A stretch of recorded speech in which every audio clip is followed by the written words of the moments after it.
Hello guys, in this video I'm going to show you how to transfer money using the Remitly app. So first you just have to open the app, then go to the home page, and on the home page on the top left corner you can choose the country that you want to send money to. As you can see, the Remitly app has quite a long list of available countries, so hopefully you will be able to find the one that you wish to send money to. Then when you have selected the country, you just have to go to the home page and tap on Get Started. Then you have to add the new recipient.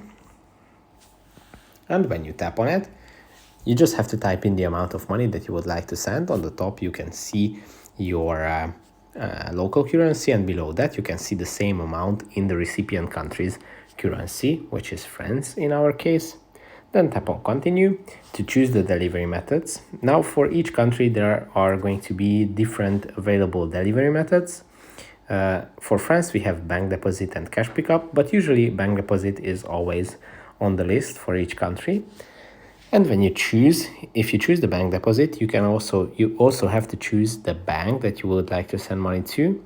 As you can see, here are some of the most popular banks in France, but if you don't see the one that you would like to use, you can tap on the bottom of the list to choose from all the available banks in France.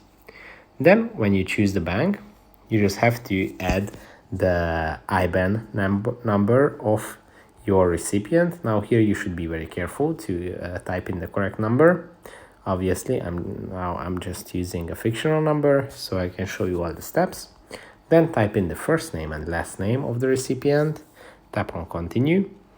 You can also add the phone number of the recipient if you wish, but you can also skip these steps since it's not mandatory. For France, you also have to add the reason of sending, which you can choose from this list.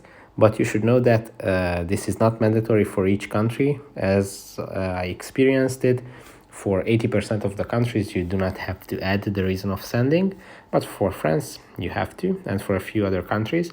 And the last step is going to be adding your debit or credit card details, so the Remitly app can charge you, and your recipient is going to receive the money in the form of a bank transfer. So that's it for this video. Don't forget to subscribe, and see you in the next one.